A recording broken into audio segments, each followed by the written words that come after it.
नमस्कार मित्रों, आज के इस वीडियो में एक बार फिर से आप सभी का बहुत बहुत हार्दिक स्वागत है। हम आशा करते हैं कि आप सभी स्वस्थ होंगे, मस्त होंगे और पूरी तरह से अपनी तैयारी में व्यस्त होंगे। तो मित्रों, आज के इस वीडियो में हम डॉक्टर पुनीत राज द्वारा लिखित पुस्तक वस्तुनिष्ठ हिंदी से रीतकाल यानी कि उत्तर मध्यकाल के अंतर्गत कुछ महत्वपूर्ण एवं संभावित तथ्यों को व्याख्यात्मक तरीके से जानेंगे और उसके साथ ही इन्हें ट्रिक की सहायता से याद करने का भी प्रयास करेंगे। और उसके पूर्व की वीडियो में हम लोगों ने आदिकाल और भक्तकाल को देखा था। तो जैसा कि स्क्रीन पर आप देख पा रहे हैं, रीतकाल यानी कि उत्तर मध्यकाल। पहला महत्वपूर्ण तथ्य है कि आचार्य शुक्ल ने रीतकाल का समय क्या माना है। तो संमत 1700 से लेकर के 1900 तक के समय को आचार्य रामचंद्र शुक्ल जी ने रीति माना है। रीत की बात करें तो संमत 1700 से लेकर के संमत 1900 तक का जो समय था वो रीतकाल के अंतर्गत आता है, रामचंद्र शुक्ल जी ने बताया है। ठीक है, चलिए उत्तर मध्यकाल का नामकरण यानी कि उत्तर मध्यकाल को किन किन विद्वानों ने किन किन नामों से संबोधित किया है। रीतिकाल शुक्ल आचार्य रामचंद्र शुक्ल जी ने, अलंकृत काल मिश्र बंधु ने, श्रृंगार काल विश्वनाथ प्रसाद मिश्र ने।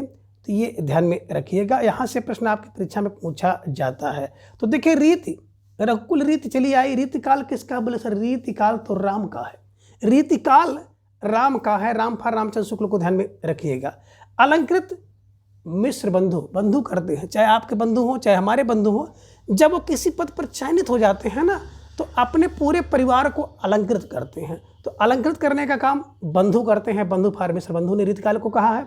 और श्रृंगार तो पूरा विश्व करता है, पूरा विश्व फार विश्वनाथ प्रसाद मिश्र को ध्यान में रख लीजिएगा। ठीक है, चलिए उत्तर मध्यकाल को श्रृंगार काल किसने कहा और उसे दो भागों में रीतिबद्ध और ऋतुमुक्त में बांटकर पुनः रीतिबद्ध और रीति सिद्ध और रीतिबद्ध में क्यों बांटा? तो ये ध्यान में रख लीजिएगा कि उत्तर मध्यकाल को श्रृंगार काल कहने वाले विश्वनाथ प्रसाद मिश्र हैं, जिन्होंने दो भागों में बांटा, रीतिबद्ध और रीतिमुक्त। फिर रीतिबद्ध को दो भागों में बांटा, एक तो रीति सिद्ध और रीतिबद्ध। तो ये ध्यान में रख लीजिएगा कि उत्तर मध्य को श्रृंगार काल किसने कहा? विश्वनाथ ने कहा। दो भागों में बांटा, रीतिबद्ध रीतिमुक्त, बांध दिया और मुक्त कर दिया, किसने? विश्वनाथ ने। और फिर रीतिबद्ध को रीति सिद्धि और रीतिबद्ध, रीति सिद्धि और रीतिबद्ध में बांटा था, किसने बांटा था? विश्वनाथ प्रसाद मिश्र ने बांटा था। ये ध्यान में रखिएगा। किस विद्वान ने रीतिबद्ध कवियों की दो श्रेणियां बताई, एक तो आचार्य कवि और दूसरे काव्य कवि, तथा आचार्य कवियों को सर्वांग निरूपक, रस निरूपक और अलंकार निरूपक और पिंगल निरूपक वर्गों में विभक्त किया? डॉक्टर नागेंद्र ने किया था। तो ध्यान में रख लीजिएगा कि रीतिबद्ध कवियों को दो श्रेणी में बांटने का काम किसने किया था? डॉक्टर नागेंद्र ने। एक तो आचार्य कवि और दूसरा काव्य कवि। और जो आचार्य कवि थे वो लोग, उनके अंतर्गत सर्वांग निरूपक, रस निरूपक, अलंकार। तो सर्वांग, रस, अलंकार ये ध्यान में रख लीजिएगा। इसके अलावा पिंगल निरूपक वर्गों में विभक्त किया था। सर्वांग एक, दूसरा रस, तीसरा अलंकार और चौथा पिंगल निरूपक, ये डॉक्टर नागेंद्र ने किया था, ध्यान में रखिएगा।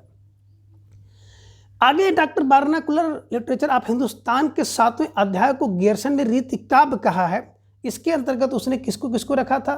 तो केशवदास को, बलभद्र को, सुंदर को, चिंतामणि को, भूषण को, मतिराम को, प्रताप शाह को देख रखा था, ध्यान में रख लीजिएगा।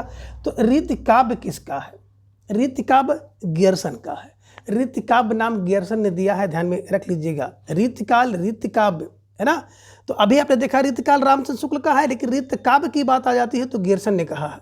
अलंकृत मिश्र बंधु ने और श्रृंगार विश्वनाथ प्रसाद मिश्र ने, ध्यान में रखिएगा। मोस्ट है, यहाँ से प्रश्न आपकी परीक्षा में वे बनने के चांस हैं। ठीक है, आचार्य शुक्ल ने रीतिकाल को दो भागों में विभक्त किया, एक तो रीति ग्रंथकार कवि और दूसरे अन्य कवि। देखिए, शुक्ल ने दो भागों में भी बांटा है, लेकिन इनका अलग से था, रीति ग्रंथकार कवि और अन्य कवि। ठीक है, चलिए आगे है, कब की रीत सीखी सुकबिन सो देखे सुनी बहुलोक की बातें। अब कब की रीति सीखी सुकबिन बहुलोक की बातें कौन करता है? देखिए, बहुत लोक की बात तो भिखारी करते हैं, बहुलोक की बातें भिखारी करती हैं। सुनी बहुलोक, बहुत सी बातें सुनते हैं और बहुत सी बातें सुनी, बहु लोक की बातें। इस लोक की बहुत सी बातें कौन सुनता है? भिखारी सुनते हैं। देखे होंगे ना, जो भीख मांगने वाले होते हैं, क्लिप बनाना मित्रों, इसका किसी भी वास्तविक घटना से कोई संबंध नहीं है। देखे होंगे जो भिखारी लोग भीख मांगते हैं ना, उनको लोग बहुत सी बातें सुना देते हैं, बहुत से लोग की बातें सुनते हैं। कौन? भिखारी। तो भिखारी को ध्यान में रखिएगा। कोई कहता है कि इतना हट्टा कट्टा हो, काहे कमाते नहीं हो, इतना हट्टा कट्टे हो, भीख मांगते तुम्हें शर्म नहीं आती है? तो ये सब बातें ध्यान में रख लेते हैं। और कुछ लोग कहते हैं कि दिन भर भीख मांगते हो, कितना पा जाते होगे। तो आदि देखी सुनी बहु लोग की बातें भिखारी दास को ध्यान में रख लीजिएगा। वास्तव में श्रृंगार और वीर, इन्हीं दो रसों की कविता इस काल में हुई। प्रधानता श्रृंगार की रही। इससे इस काल को रस विचार से कोई श्रृंगार काल कहे तो कह सकता है। तो ये शुक्ल जी का कथन है कि कोई अगर श्रृंगार काल कहना चाहे तो कह सकता है, क्योंकि वास्तव में श्रृंगार और वीर रस, दोनों रसों की प्रधानता हुई। प्रधानता अगर देखी जाए तो श्रृंगार की रही। इससे इस काल को रस के विचार से अगर कोई श्रृंगार काल कहे तो कह सकता है, शुक्ल जी ने कहा है, ध्यान में रखिएगा। रीत काल का वर्गीकरण मुक्त रीति और बद्ध रीति। बद्ध रीति के दो वर्ग बनाया, एक तो रीति चेतस और काव्य चेतस, ये ध्यान में रखिएगा। और फिर रीत मुक्त को क्लासिकल और स्वच्छंद किसने माना है? तो डॉक्टर बच्चन सिंह ने माना है, ध्यान में रखिएगा। मुक्त रीति किसकी है? बच्चों की। अब बच्चे रीति से मुक्त है। और फिर आप इन्हें देखा होगा कि रीत बद्ध रीति, बद्धते रीति में कौन? ये बच्चे हैं, ध्यान में रखिएगा। और क्लासिकल और स्वच्छंद, तो बच्चे फॉर डॉक्टर बच्चन सिंह को ध्यान में रख लीजिएगा। आगे एक पंक्ति है कि आखर लगाए लेत लाखन की समा हो। तो आखर लगाए लेत लाखन की समा हो, लाखन की समा हो भैया पद्माकर व्यक्ति। जिस व्यक्ति के पास जो है ना पद होता है ना, वो लाखों की समा होता है ना, लाखों में खेलने वाला व्यक्ति लाखों की समा समर्थ कौन रखता है? तो भैया लाखों की समा तो वही रख सकता है जो पद्माकर होगा, पद वाला व्यक्ति होगा। पद्माकर को ध्यान में रख लीजिएगा, ठीक है। भूप से लसत कवि से लसत भूप, भूप और कवि से लसत सभा की गरुआनो है। तो भूप से कब लसत, कवि से लसत भूप ठाकुर। भूप और कवि से कौन लसत है? ठाकुर की पंक्ति है। ऐसे कुछ किलो बनाना है आपको और दिमाग में बैठा लेना है, ठीक है। चलिए आगे है नायिका भेष से संबंधित संस्कृत ग्रंथ, जिसका नाम है रसमंजरी। रसमंजरी की रचयिता कौन है? तो भानुदत्त की रसमंजरी किसकी? बोले सर भानुदत्त की रसमंजरी है, ये ध्यान में रख लीजिएगा। अब आगे अलंकार से संबंधित संस्कृत ग्रंथ है जिसका नाम है चंद्रलोक। अब चंद्रलोक के रचयिता कौन है? तो जयदेव। चंद्रलोक का जयदेव का चंद्रलोक। अब चंद्रलोक किसका है? जयदेव का है, तो ऐसे ध्यान में रख लीजिएगा, ठीक है। चलिए कर्णाभरण, श्रुतिभूषण और भूभूषण नामक 3 अलंकार संबंधी ग्रंथ किसने लिखा है? तो पहले जान लीजिएगा, कर्णाभरण, श्रुतिभूषण और भूभूषण अलंकार संबंधी ग्रंथ है। किसका है? तो कर्णेश कवि का। कर्णाभरण कर्णेश कवि, श्रुतिभूषण कर्णेश कवि, भूभूषण कर्णेश कवि, ध्यान में रख लीजिएगा, ठीक है। चलिए आगे शास्त्रीय पद्धति पर काव्य रीति के विभिन्न अंगों की सम्यक विवेचना करने वाले प्रथमाचार्य। शास्त्रीय पद्धति पर काव्य रीति के विभिन्न अंगों की सम्यक विवेचना। अब सम्यक विवेचना केशव है, केशव दास, ध्यान में रख लीजिएगा। सम्यक केशव।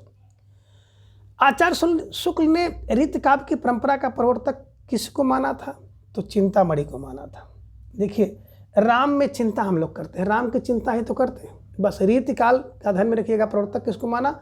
राम ने चिंतामणि को माना है, यानी कि राम की चिंता करते हैं। चिंता किसकी? राम की। चिंतन किसकी? राम की, यानी कि रामचंद्र शुक्ल ने चिंतामणि को माना है, ध्यान में रखिएगा। डॉक्टर नागेंद्र ने रीति काव्य का प्रवर्तक किसे माना? केशव। डॉक्टर नागेंद्र ने केशव। अब डॉक्टर के सब हैं, केशव, ध्यान में रख लीजिएगा। तो ये ध्यान में आपको रखना होगा। कालक्रम के अनुसार अगर देखेंगे तो भी केशव का कृपा राम आएंगे, ध्यान में रख लीजिए, कालक्रम से कृपा राम, ठीक है। आगे एक पंक्ति है कि ब्रजभाषा हेतु ब्रजवास ही ना अनुमानो, कि ब्रजभाषा हेतु ब्रजवास ही ना अनुमानो, ऐसे ऐसे कबिन की बानी हो सो जानिए। अब कह रहे हैं कि ऐसे ऐसे कबिन की बानी हो सो जानिए, भिखारी नहीं हूँ, हम भिखारी नहीं हैं, ऐसे ऐसे कवि की बानी हूँ। बानी हूँ फार ध्यान में रख लीजिएगा, भिखारी की पंक्ति है, इसको आपको दिमाग में बैठाना है। ठीक है, चलिए आगे है कि हृदय कमल में हर ले कमल मुखी कमलाई।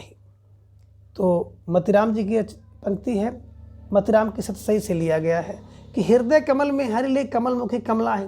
अगर मत में राम है तो कमल मुखी कमलाई होंगी, अगर मत में राम है तो कमल मुखी कमलाएंगी। ध्यान में रखिएगा, कमल मुखी कमलाएंगी।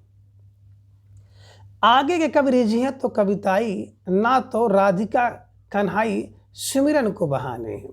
तो देखिए कह रहे हैं कि कभी रिझ जाएंगे तो कविताई होगी, और नहीं रिझेंगे तो हरि सुमिरन का बहाना है। भिखारी लोग कविता करते हैं ना भीख मांगने के लिए, किसी ने भीख दे दिया तो अच्छी बात है, नहीं भी दिया तो हरि सुमिरन का बहाना है। किसके लिए? भिखारी के लिए। तो ये आप ध्यान में रख लीजिएगा, ठीक है ना। अब भिखारी दास जी की पंक्ति आपने देखा कि काव्य की रीत सीखी सो कभी न देखी सुनी बहुलोक। अब देखे सुनने वाला कौन है? देखी सुनी बहुलोक की बातें भिखारी सुनता है।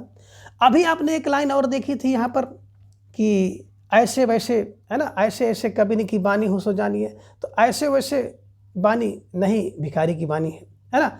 और राधिका सुमिरन को बहानो है तो भिखारी ध्यान में रख लीजिएगा। भिखारी दास जी के काव्य निर्णय, मैंने आपको बताया था काव्य का निर्णय भिखारी लेते हैं, भिखारी दास की रचना है, ठीक है। चलिए, रीति से तात्पर्य क्या है कि भैया विशिष्ट पद रचना को रीति कहते हैं, ध्यान में रख लीजिएगा। और आगे है सामान्यतः रीतिकाल की अवधि मानी जाती है 17वीं शताब्दी से लेकर के 19वीं शताब्दी के मध्य का जो समय होता है उसको रीतिकाल की अवधि माना जाता है, ध्यान में रखिएगा। आचार्य शुक्ल ने केशव को क्या माना? तो केशव को अलंकारवादी माना है। और आचार्य शुक्ल ने केशव के परवर्ती रीति कवियों को रसवादी माना है। तो ये ध्यान में रखिएगा, केशव को तो अलंकारवादी माना, लेकिन उनके बाद के जितने कवि थे उनको रसवादी माना है, ध्यान में रखिएगा। आगे है कि बागधारा बधी हुई नालियों में ही प्रवाहित होने लगी, जिससे अनुभव के बहुत से गोचर और अगोचर विषय रसिक्त होकर सामने आने से रह गए। रीतकाल के संदर्भ में एक कथन किसका है? तो रामचंद्र शुक्ल का है। अब देखिए, अगर गोचर अगोचर की बात आ जाएगी तो गोचर अगोचर तो राम है, राम भार रामचंद्र शुक्ल को ध्यान में रख लीजिएगा, ठीक है ना। आगे है कि ब्रज भाषा भाषा रुचिकर, कहे सुमत सब कोई, मिल संस्कृत परस्परो पर अति प्रगट जो होई। अब ये किसकी भाषा है, किसका कथन है, ध्यान में रख लीजिएगा। और आगे देख सकते हैं कि ब्रज मागधी मिले अमर, नाग एवं भाखानी, सहज पारसी हो मिले, सट विधि कहत बखानी। अब सट विधि कहत बखानी कौन? बोले सर भिखारी दास की पंक्तियां हैं, ध्यान में रख लीजिएगा। हो सकता है किसी परीक्षा में पंक्ति आपसे पूछ ली जाए। आगे है मिश्रित भाषा के समर्थन में पंक्तियां किसकी हैं? तो वही आपने देखा कि भिखारी दास की पंक्तियां हैं। आचार्य शुक्ल ने केशव को किस काल के अंतर्गत रखा? तो केशव को भक्ति काल के अंतर्गत रखा था, शुक्ल ने भक्ति की, ठीक है। आगे शुक्ल ने रीति काल के किन कवियों को रीति ग्रंथकार के अंतर्गत रखा? तो रीति ग्रंथकार के अंतर्गत रखा था चिंतामणि को, बेनी को, महाराज जसवंत सिंह को रखा था, बिहारी लाल को रखा था, मंडन को रखा था, है ना। तो मंडन के बाद आप देख रहे हैं मोतीराम को, यहाँ पर भूषण कुलपति मिश्र हैं, सुखदेव मिश्र हैं, कालिदास त्रिवेदी थे जिन्हें रीति ग्रंथकार के रूप में रखा। राम निवास को रखा था रीति ग्रंथकार के रूप में शुक्ल जी ने, देव, और यहाँ पे आप देख सकते हैं कि सिरधर को, सूरत मिश्र को, कविंद्र को, श्रीपति को, वीर कृष्ण कवि को, रसिक सुमित को, अली सुहेब खां जिन्हें प्रीतम नाम से जानते हैं, भिखारी दास को, भूपति को, और भूपति के अलावा तोषनिधि थे, दलपत राय थे, बंशीधर थे, सोमनाथ थे, रसलीन थे, रघुनाथ थे, और दुलह कुमार मणि भट्ट थे, शंभुनाथ थे, मिश्र थे, शिव सहाय थे, रूप शाही थे, ऋषिनाथ थे, बैरिसाल दत्त थे, रतन कवि थे, हरिनाथ थे, मणिराम मिश्र थे, चंदन और देवकी नंदन का नाम भी यहाँ पे आता है, महाराज राम सिंह, भान कवि, धान कवि, बंदीजन, बेनी प्रवीण, यशोदानंदन, जसवंत सिंह, द्वितीय कर्नेश कवि, और यहाँ पे देख रहे हैं गुरुदीन पांडे कवि थे, ब्रह्मदत्त, पद्माकर भट्ट, ग्वाल कवि, प्रताप शाही और रसिक गोविंद। तो ये रामचंद्र शुक्ल जी ने इन कवियों को रीतकाल के अंतर्गत ग्रंथकार के रूप में रखा है। आचार्य शुक्ल ग्रंथ ऋत ग्रंथकार कवि के अंतर्गत कितने कवियों का उल्लेख किया? तो 57 कवियों का उल्लेखन किया है। 57 कवि। ऋत ग्रंथकार कौन कितने करते हैं? बोले 57 व्यक्ति ही ऋत ग्रंथ कर सकता है। ऐसे कुछ किलो बनाइएगा।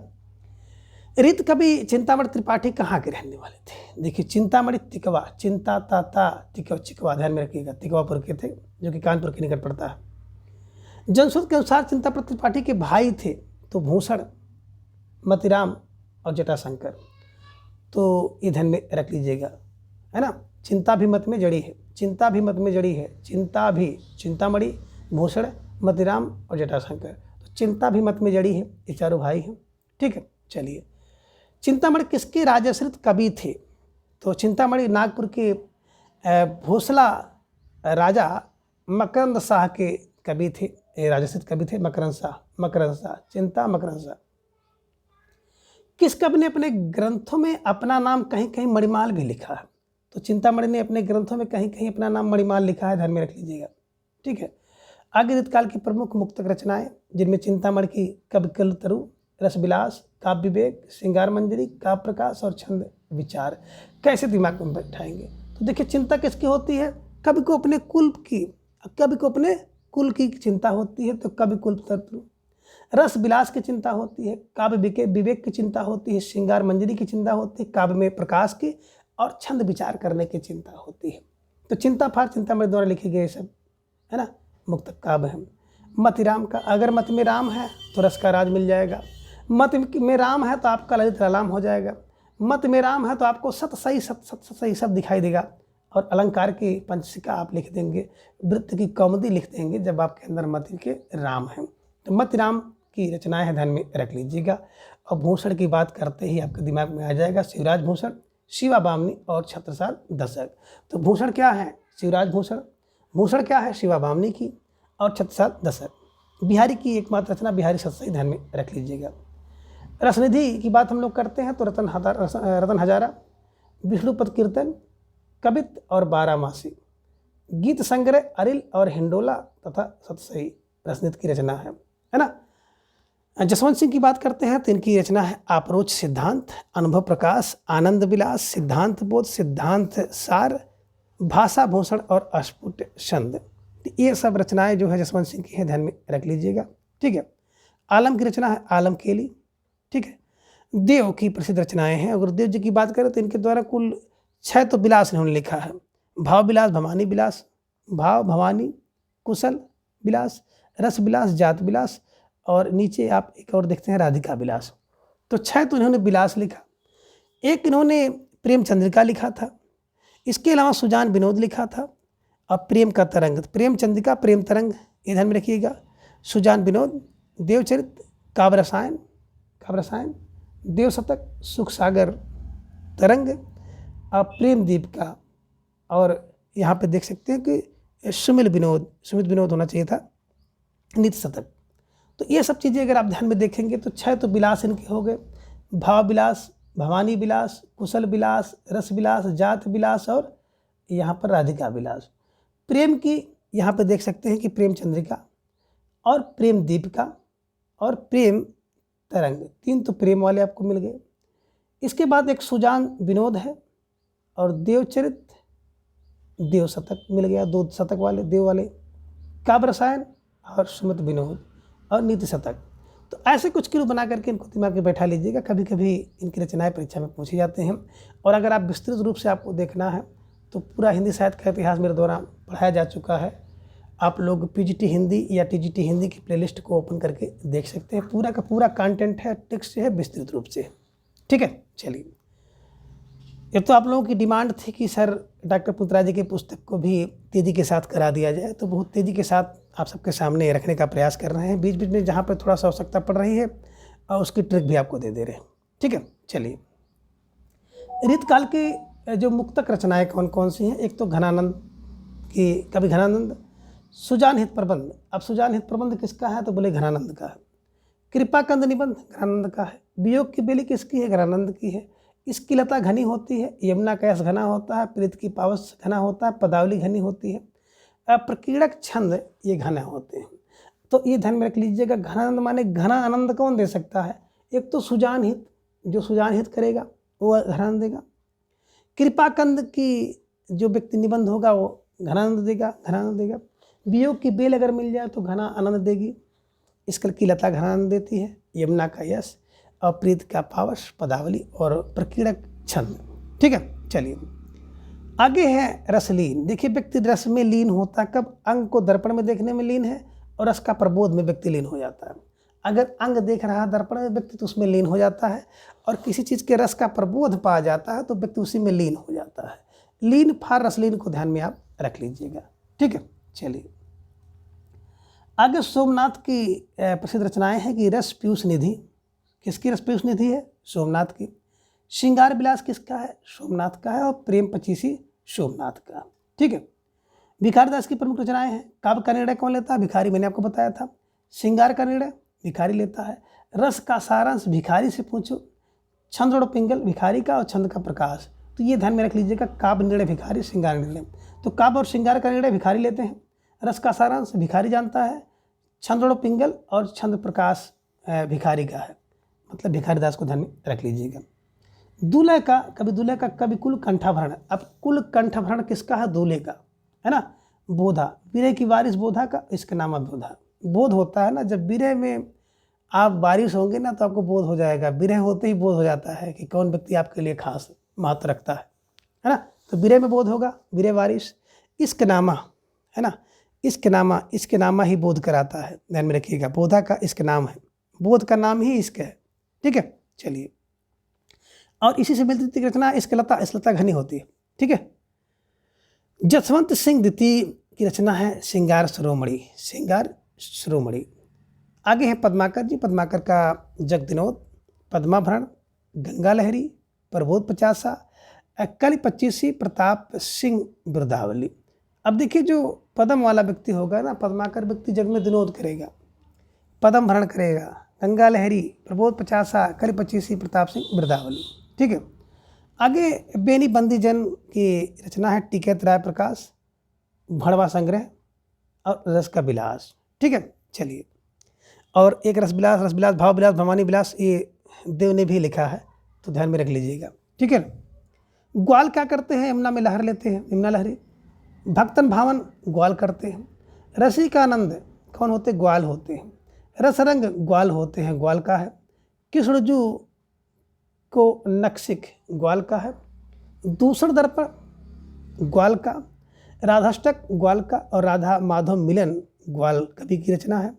कवि हृदय विनोद ग्वाल, कवि दर्पण बिल्कुल ग्वाल का रचना है। नेह निर्वाह पूछा गया है, नेह निर्वाह ग्वाल का। बंसी बीसा गोपाल का, कुब्जाष्टक गोपाल का, षडरुत्पत्तन गोपाल का, अलंकार भ्रम भंजन गोपाल का और रसरूप और दीर्घ शतक गोपाल का है। ग्वाल फार को ध्यान में रख लीजिएगा। ठीक है, आगे द्विजदेव की श्रृंगार लतिका, द्विजदेव की श्रृंगार बतीसी, द्विजदेव की श्रृंगार चलीसी द्विजदेव की है और कवि कल्पद्रुम द्विजदेव का है। ऋतकाल के प्रमुख प्रबंध ग्रंथ देखिए, चिंतामण का ग्रंथ कौन सा था? रामायण। उसके अलावा अश्वमेघ, रामाश्वमेघ और कृष्णचरित। चिंता किसकी है? रामायण की। चिंता किसकी करते हैं? राम को अश्वमेघ की चिंता होती है और कृष्ण के चरित्र की चिंता होती है। चिंतामणि की रचनाएं। गोविंद सिंह ने चंडी चरित्र लिखा। गुरु गोविंद सिंह ने चंडी चरित्र, गुरु गोविंद सिंह, चंडी चरित्र, गुरु गोविंद सिंह। अब मंडन किसका होता है? मंडन तो जानकी के ब्याह का मंडन होता है और पुरंदर की माया का मंडन, जानकी जू के ब्याह का मंडन। कुलपत मिश्र का द्रोण पर्व किसका है? कुलपत मिश्र का है। लाल कवि का छत्र प्रकाश लेके चलते हैं। सिरधर का जंगनामा है और सुदन की बात करते हैं तो सुजान चरित्र किसका होता है? जो सुजन व्यक्ति होता है उसी का सुजान चरित्र होता है। तो ये ध्यान में रख लीजिएगा। ठीक है, चलिए और एक सुजान हित प्रबंध रचना है जो कि घनानंद की है। तो सुजान चरित्र सुदन का है और सुजान हित प्रबंध घनानंद का है।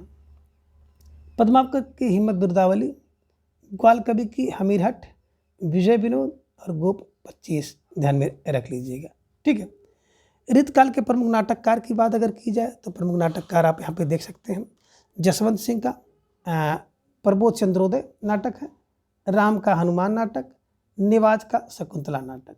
ठीक है, चलिए सोमनाथ का माधव विनोद। अब देखिए माधव विनोद सोमनाथ का, देव का देव माया प्रपंच नाटक, ब्रजवासी दास का प्रबोध चंद्रोदय नाटक है, ध्यान में रख लीजिएगा। ठीक है, आगे है राम अलंकार रामचंद्र भूषण रामचंद्राभरण नामक मुक्तक काव्यों की रचना किसने की है? तो गोप ने की है। एक तो राम अलंकार रामचंद्र भूषण रामचंद्रालंकार नामकों की रचना गोप ने की है। रीत सुभाषा कवित्व की वर्णत बुध अनुसार, ये पंक्ति किसकी है? तो चिंतामणि की है। कहाँ से है? कवि कल्पतरु से है, ध्यान में रखिएगा। सो विश्रब्ध नौढ़ियों वर्णत मत रसरीत, ये पंक्ति किसकी है? तो सो विष्णु वर्णत नवरसरीत मतिराम की है, रसराज से ली गई है, ध्यान में रख लीजिएगा। सुबिन सु कबिन हूँ कि कुछ कृपा समुझ कबिन को पंथ, सु कबिन हूँ कि कुछ कृपा समुझ कबिन को पंथ, तो समुझ कबिन को पंथ पंक्ति किसकी है? भूषण की है, जो कि शिवराज भूषण से ली गई है, ध्यान में रखिएगा। और अपनी अपनी रीत के काव्य और कविरीति भाषा प्रकृत संस्कृत देख महाकवि पंथ, तो अपनी अपनी रीत के अनुसार लोग अपने अपने देव को मानते हैं। कोई हनुमान जी को मानता है, तो कोई राम जी को मानता है, कोई देवियों को मानता है ना, कोई शिव जी को मानता है। तो अपनी अपनी रीत के काव्य और कविरीत देव के शब्द रसायन से ध्यान में रख लीजिएगा। ठीक है, चलिए जाते कुछ हो लहियो कविताई को पंथ। अब जाते हो लहियो कविताई को पंथ भिखारी दास की पंक्ति है, ध्यान में रख लीजिएगा। आगे श्रृंगार रस और नायक नायिका भेद निरूपण के लिए भानुदत्त की रसमंजरी तथा रस सामग्री और रस के भेदापभेदों के लिए उन्हीं की रस तरंगड़ी एवं अलंकार के निरूपण के लिए जयदेव का चंद्रालोक अथवा पै दीक्षित का कुबलयानंद रीतकालीन कवियों के बीच सर्वाधिक ग्राह्य है। तो ये ध्यान में रख लीजिएगा, है ना। रसमंजरी भानु की, रस सामग्री, रस तरंगड़ी, अलंकार निरूपण के लिए, और इसके अलावा जयदेव का चंद्रलोक और पै दीक्षित का कुबलयानंद।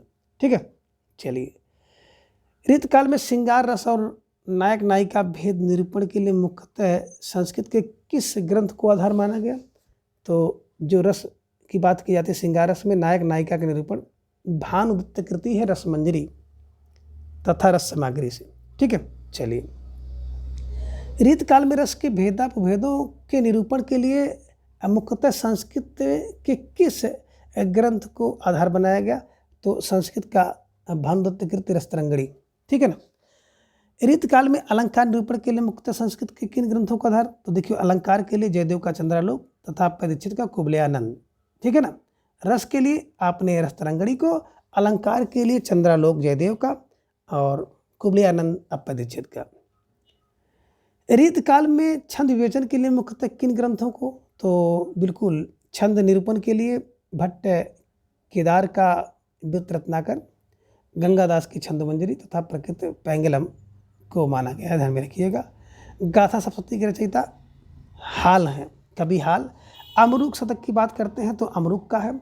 आर्या सप्तशती के रचयिता गोवर्धनाचार्य हैं, ये ध्यान में रख लीजिएगा। और रीतकाल में काव्य के सभी अंगों का एक साथ विवेचन करने के लिए मुख्यतः संस्कृत के किन ग्रंथों को आधार बनाया गया? तो मम्मट के काव्य प्रकाश को तथा विश्वनाथ के साहित्य दर्पण को ध्यान में रख लीजिएगा। आगे है रीतकाल में रीत निरूपण के लिए काव्य प्रकाश, साहित्य दर्पण शैली जिसमें लक्षण उदाहरणों की अतिरिक्त वृत्त देकर विषयों को समझाने का प्रयत्न किया गया है, में लिखे गए प्रमुख ग्रंथ हैं। तो चिंतामणि की हम लोग बात करते हैं, कविकुल कल्पतरु, देवकृति शब्द रसायन, कुलपत का रस रहस्य और भिखारी दास का काव्य निर्णय, प्रताप शाही का व्यंग्यार्थ कौमुदी और काव्य विलास, ग्वाल का अलंकार भ्रम भंजन आदि हैं, ध्यान में रख लीजिएगा।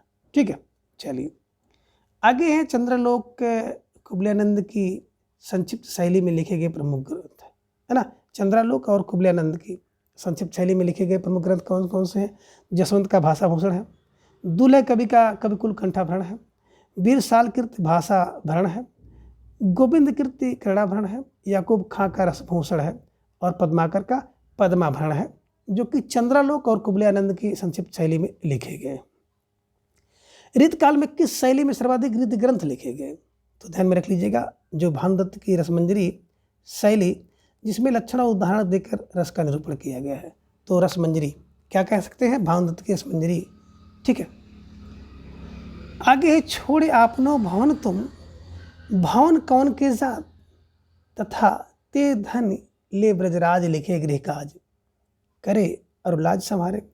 तो छोड़ आपनो भवन तुम, कौन भवन जात, जब मत में राम बैठ जाते हैं ना, तो छोड़े आपनो भवन, कौन भवन जाते, कोई पता नहीं चलता है किसके भवन में जा रहे हो जब मत में राम होंगे। मत राम की पंक्ति है, पर रस चाहे पर किया तजय आप गुणगोत।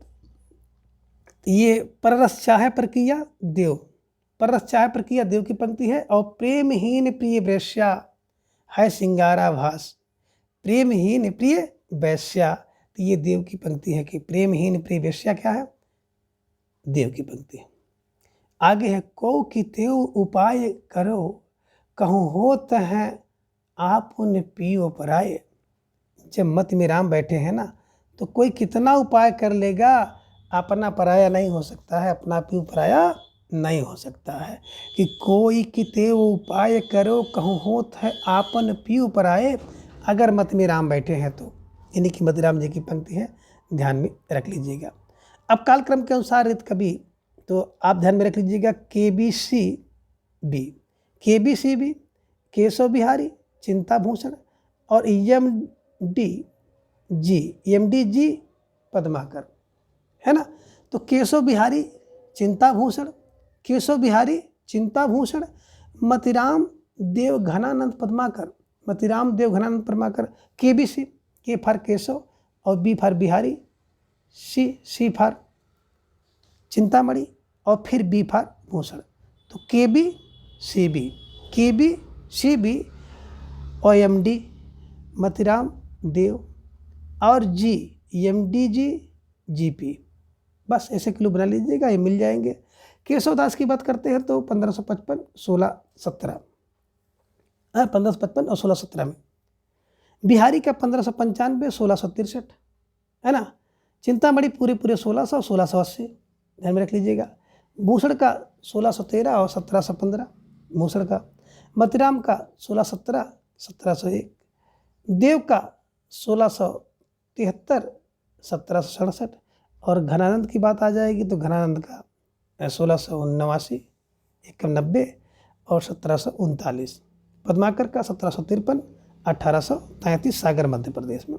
अब देखिए, बिहारी का बसवा गोविंदपुर में, तिकोपुर में चिंतामण का, भूषण का भी होगा, मतिराम का बनपुर में, देव का इटावा में, और पद्माकर का सागर मध्य प्रदेश में हुआ, ध्यान में रखिएगा। चिंतामणि किन किन राजाओं के आश्रय में रहे? तो देखिए, शाहजी भोसले और शाहजहां तथा दारा शिकोह के यहाँ रहे। तो शाह दारा के पास चिंतामणि थे। शाहजी भोसले, शाहजहां और दारा शिकोह। चिंतामणि के ग्रंथ 9 ग्रंथ हैं, जिन्हें मुक्तक की बात करते हैं तो एक तो कविकुल तरु, चिंता किसकी होती है? कविकुल की। रसविलास की, काव्य विवेक की, और श्रृंगार मंजरी काव्य प्रकाश की चिंता होती है, और छंद विचार पिंगल की चिंता होती है। प्रबंध में आपने देखा था रामायण की चिंता, राम को अश्वमेघ की चिंता, और कृष्ण के चरित्र की चिंता। चिंतामणि का ये प्रबंध ग्रंथ ध्यान में रख लीजिएगा। आगे है कि चिंतामणि के ग्रंथों का परिचय। एक तो देखिए रसविलास, रस का विवेचन। श्रृंगार मंजरी की बात करते हैं तो आंध्र के संत अकबर शाह की श्रृंगार मंजरी के संस्कृत अनुवाद का ब्रजभाषा में अनुवाद है। नायक नायिका भेद ग्रंथ है। काव्य कुल तरु की बात करते हैं तो काव्य के रसांगों का विवेचन है। छंद विचार पिंगल में प्रकृत पैंगल तथा भट्ट केदार के वर्णनाकर के आधार पर कृष्ण के चरित्र का वर्णन है, ध्यान में रख लीजिएगा। ठीक है। चिंतामणि का सर्वाधिक प्रसिद्ध ग्रंथ कविकुल कल्पतरु, ध्यान में रखिएगा। देव के ग्रंथ राग रत्नाकर, जो कि संगीत विषयक लक्षण ग्रंथ है, ये ध्यान में रखना होगा आपको। ठीक है। आगे है देव शतक, आध्यात्मक संबंधी ग्रंथ है। देव चरित्र की बात करते हैं तो कृष्ण के जीवन से संबंध प्रबंध काव्य है। देव माया प्रपंच देव का संस्कृत के जो ग्रंथ प्रबोध चंद्रोदय नाटक का पद्यबद्ध अनुवाद है। भाव विलास की बात करते हैं तो रस सामग्री और रस भेदों, विशेषतः श्रृंगार रस और नायक नायिका भेद तथा 39 अलंकारों का विवेचन है। शब्द रसायन की बात करते हैं। काव्य रसायन क्रमशः काव्य स्वरूप, शब्द शक्ति, नवरस, नायक नायिका भेद, रीति, गुण, वृत्ति, अलंकार और पिंगल का विवेचन किया है। अष्टयाम की बात करते हैं तो दिन के 8 पहरों के बीच होने वाले नायक नायिका के विविध विलासों का वर्णन है। सुख सागर तरंग देव के विभिन्न ग्रंथों के कवित्व सवैया का संग्रह ध्यान में रख लीजिएगा। अब देव द्वारा रचित कितने ग्रंथ बताए जाते हैं तो विद्वानों ने 52 बताया है, ध्यान में रखिएगा, और कुछ विद्वानों ने 72 बताया है। तो 52 और 72 को ध्यान में रख लीजिएगा। ठीक है, चलिए। दधि धृत मधु पायस तजीव वायस चाम चबात। अब वायस चाम चबात कहकर चित्रकाव्य तथा प्रेम ही त्रिय वैश्या है। ये सिंघारा भास द्वारा सामान्य प्रेम का तिरस्कार किस कवि ने किया है? तो सामान्य प्रेम का तिरस्कार वही कर सकता है जो देव होता है। देव फार देखेंगे, मनुष्य तो मनुष्य ही होता है, लेकिन देव जो होता है वो सामान्य प्रेम का तिरस्कार कर सकता है। तो देव जी की पंक्ति ध्यान में रख लीजिएगा कि अभिधा उत्तम काव्य है, मत लक्षणाहीन, अधम व्यंजना रस बिरस, उल्टी कहत नवीन। अब उल्टी कहत नवीन तो देव जी की पंक्ति है, ये ध्यान में रख लीजिएगा। उत्तम काव्य किसका है? देव का है। ठीक है, आगे है शासन ही में समीर गयो और आसन में ही सब नीर गयो ढरी। अब शासन में समीर, आसन में नीर, देव की पंक्ति है। आसन में नीर देव की पंक्ति है। आगे है बेग ही बूढ़ गई पखियाँ, अखियाँ मधुकी मखियाँ भई मेरी। अब बेग ही बूढ़ गई पखियाँ, अखियाँ मधुकी मखियाँ है मेरी, तो ये देव की पंक्ति है, ध्यान में रख लीजिएगा। और आगे है कि सांवरे लाल को सांवरे रूप में नैनन को कजरा कर राखो। तो सांवरे लाल को सांवरे रूप कजरा कर राखो, देव की पंक्ति है, ध्यान में रख लीजिएगा। आगे बड़ा महत्वपूर्ण तथ्य है कि रीतकाल का कौन सा कवि जीविका की तलाश में अनेक राजाओं, रईसों और नवाबों के यहाँ भटकता रहा पर कहीं जम ना सका। तो ये देव हैं जो अनेक राजाओं और रईसों के पास भटकते रहे और कहीं जम नहीं पाए। तो देखिए, जो देव टाइप के व्यक्ति होंगे वो कहीं जमेगा नहीं। ठीक है, आगे है कि देव सर्वप्रथम किसके आश्रय में रहे? तो देव सर्वप्रथम औरंगजेब के बेटे जिनका नाम था आजम शाह के यहाँ थे। ठीक है, देव ने किस ग्रंथ में अपनी यात्रा के अनुभव तथा भिन्न भिन्न जातियों और भिन्न भिन्न प्रदेश की स्त्रियों का वर्णन किया? तो जात विलास में। जात विलास में इन्होंने अपनी यात्रा के अनुभव और भिन्न भिन्न जातियों तथा भिन्न भिन्न प्रदेश की स्त्रियों का वर्णन किया है। देव का पूरा नाम कभी कभी पूछा जाता है देवदत्त। देव का पूरा नाम देवदत्त है। और देव मुख्यतः किन किन राजाओं यानी नवाबों रईसों के आश्रय में थे? तो आजम शाह के यहाँ थे, भवानी दत्त वैश्य के यहाँ थे, कुशल सिंह के यहाँ थे, भोगीलाल के यहाँ थे, राजा उद्योत के यहाँ थे, उद्योत सिंह, सुजान मणि और अली अकबर खां के, है ना, यहाँ थे, ध्यान में रख लीजिएगा। देव का प्रथम ग्रंथ होता है भाव का विलास यानी कि भाव विलास। देव का प्रथम ग्रंथ है भाव विलास 1689 ईस्वी में। और आगे एक पंक्ति है, प्रेम तो कहत ठाकुर न ऐठो सुनी, बैठो गाड़ी गहिरे पे तो पैठो प्रेम सर में। अब बैठो प्रेम सर में कौन बैठेगा? गहिरे पैठो प्रेम सर में देव। हे देव, गहिरे तो बैठो प्रेम सर में। हे देव, गहिरे तो बैठो प्रेम सर में। ठीक है, देव की पंक्ति है कि साथ में राख्यो नाथ उन्हें, हम हाथ में चाहत चार चुरी। ये चार चुरी, हाथ में चाहत चार चुरी, देव की पंक्ति है, ध्यान में रख लीजिएगा। और अगली पंक्ति है कि रावर रूप भर्यो अखियान भर्यो सुभर्यो, है ना,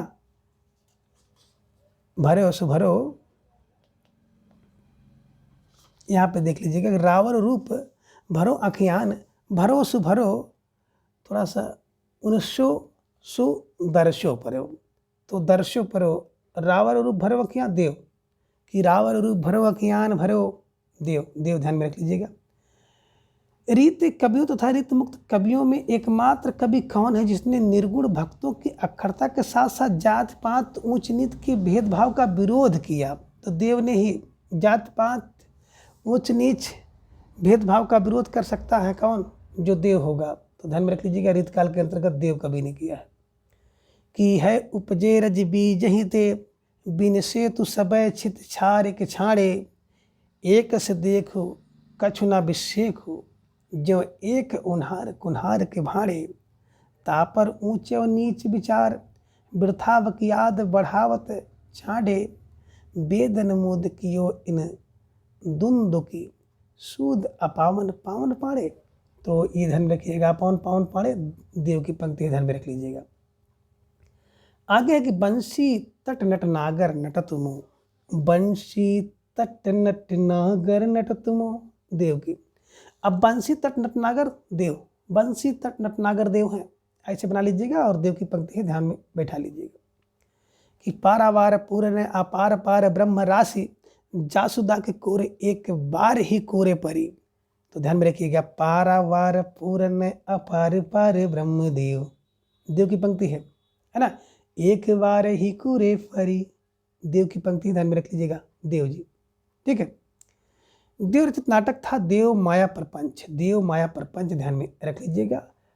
बड़े बड़े नयनन सो आंसू भरी भरी ढरी, गोरो गोरो मुख आज और सो बिलानो जात। तो बड़े बड़े नयनन किसके हैं? देव के हैं। गोरे गोरे मुख किसके हैं? देव के हैं। बस देव को ध्यान में बैठाना है, और अगर ये पंक्ति कहीं आपको दिख जाए तो देव को लगा दीजिएगा। ठीक है। पद्माकर द्वारा रचित कुछ ग्रंथ आप यहाँ पे देख रहे हैं कि मुक्तक है जगदिनोद, पद्माभरण, गंगा लहरी, प्रबोध पचासा, कली पच्चीसी, प्रताप सिंह बिरदावली और राम रसायन। किसका है? पद्माकर का। प्रबंध काव्य में हिम्मत बहादुर बिरदावली, पद्माकर की हिम्मत बहादुर बिरदावली।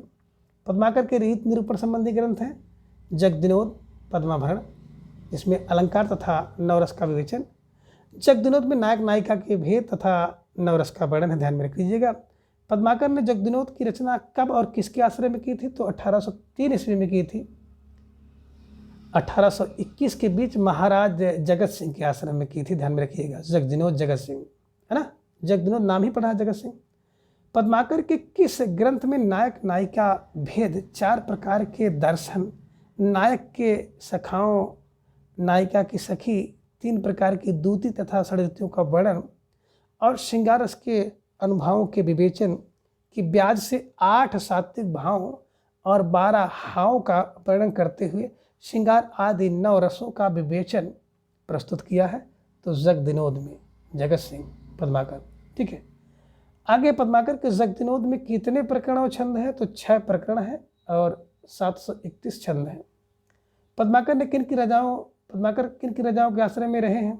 तो सागर नरेश रघुनाथ राव, जयपुर नरेश प्रताप सिंह और उनके पुत्र जगत सिंह, महाराज जैत सिंह शिमरा निवासी नोनी अर्जुन सिंह, दतिया नरेश महाराज परीक्षित, सुजाउद्दौला के जागीरदार गोसाई अनूप गिरी, जिसे हिम्मत बहादुर कहा जाता है, सितारा नरेश रघुनाथ राव और उदयपुर नरेश महाराज भीम सिंह, ग्वालियर नरेश दौलत राय सिंधिया के यहाँ भी रहे हैं।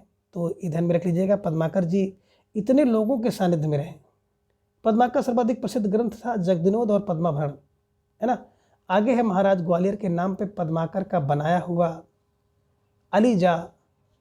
अलीजाह प्रकाश है, ये आप ध्यान में रख लीजिएगा। ठीक है। चलिए, नामक ग्रंथ मिलता है। जगदिनोद और अलीजाह प्रकाश में कोई खास अंतर नहीं है। अलीजाह प्रकाश में जगदिनोद के ही छंद कहीं कहीं कुछ शब्दांतर के साथ रखे गए हैं, तो ये ध्यान में रख लीजिएगा। दोनों विशेष अंतर नहीं है ना। ठीक है। पद्माकर को कविराज शिरोमणि की उपाधि किस नरेश ने दी थी? तो जयपुर के नरेश प्रताप सिंह ने इनको कविराज शिरोमणि की उपाधि दी थी, तो ध्यान में ये भी रख लीजिएगा, परीक्षा में पूछा जाने योग्य प्रश्न है। आगे इनकी भाषा में वो है अनेक रूपता है जो एक बड़े कवि में होनी चाहिए। भाषा की ऐसी अनेक रूपता गोस्वामी तुलसीदास में दिखाई देती है। पद्माकर के संदर्भ में कथन किसका है? तो शुक्ल जी का है। ठीक है। नैन नचाई कही मुस्काए लला फिर अयो किरण होरी, पद्माकर। कौन कह सकते हैं? पद्माकर को होली पसंद था, ध्यान में रख लीजिएगा। तो नैन नचाए कही मुस्काए, पद्माकर। पद्माकर के काव्य में कहाँ की प्रकृति और लोक जीवन का जीवन चित्रण हुआ है? तो बुंदेलखंड का। फाग यानी कि होली का कवित्वपूर्ण एवं सरस चित्रण किस कवि ने किया है? तो पद्माकर ने किया है, ध्यान में रख लीजिएगा। रीतकाल के अंतिम श्रेष्ठ कवि पद्माकर माने जाते हैं। रीतकाल के अंतिम श्रेष्ठ कवि पद्माकर। आगे है गांवरे रंग रंगी अखियान ये बलवीर अबीर न मेलो तथा ऊधम ऐशो मचो ब्रज में सबे रंग तरंग उमंग सींचो तथा वीर अबीर अभीरन में दुख भाखे। तो ये बिल्कुल होलिन को पसंद था और जितने भी फाग दिखाई देंगे प्रायः पद्माकर द्वारा लिखे गए।